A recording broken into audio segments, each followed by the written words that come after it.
New Orleans has a way of holding two truths at once.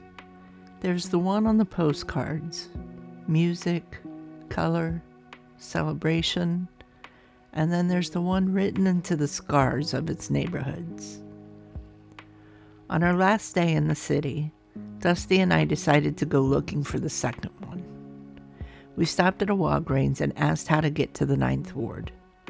The cashier gave us a gentle, hesitant look and said, "You don't want to go over there.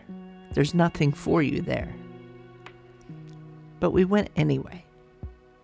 Not for the thrill, not for spectacle, and absolutely not to tour anyone's pain. We went because history happened there. Because real families lived and fought and survived there. And because pretending it didn't matter felt wrong. This wasn't a detour. This was a pilgrimage. A quiet one. The moment we crossed the overpass, the air got heavy. Not hotter, just heavier. Like the neighborhood itself was exhaling a story it had carried too long.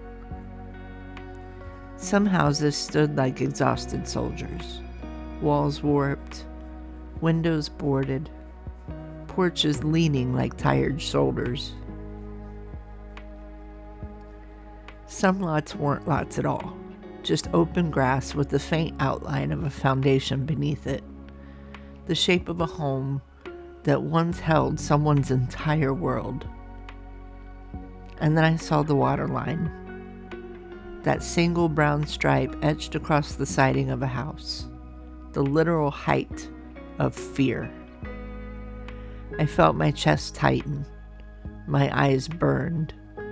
That wasn't a mark. That was a memory of a day that changed everything.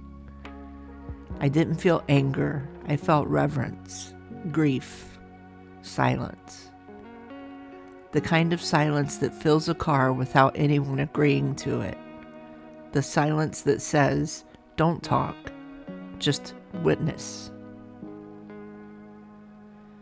But the 9th Ward wasn't a graveyard of memories. It was a battlefield of resilience. A washateria buzzing like it was any other Tuesday. A bright blue house with a fresh coat of hope on its walls. Kids' bikes in a yard, a repaired porch, a rebuilt roof. A graffiti tag that didn't scream destruction, it screamed survival. The neighborhood wasn't gone. It was healing. And healing is rarely pretty. It's uneven, messy, ongoing, a patchwork of what was lost and what insisted on staying. This wasn't the frozen in time ruin we feared we'd see. It was the living middle, the heartbeat between trauma and recovery. Katrina didn't just hit the 9th Ward. She redrew it.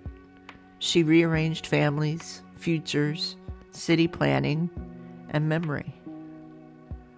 Some houses looked exactly like the photographs from 2005, leaning, hollow, tired but still standing. Other lots were so empty they felt haunted in the gentlest, saddest way. Not by spirits, but by absence. A lone fence post in a field. A slab of concrete with no walls to hold. A patch of grass so plain you'd never guess it was once someone's home. Someone's birthday parties. Someone's holidays. Someone's whole life. It's one thing to see devastation on a news screen. It's another to sit in a car decades later and feel the echo of everything that was lost. The camera didn't click much, because some places you don't record, you respect. The woman at Walgreens wasn't wrong. There's no museum here, no brochure, nothing curated for visitors. But there is truth, and truth deserves witnesses. We didn't go to judge, or compare neighborhoods, or dissect politics.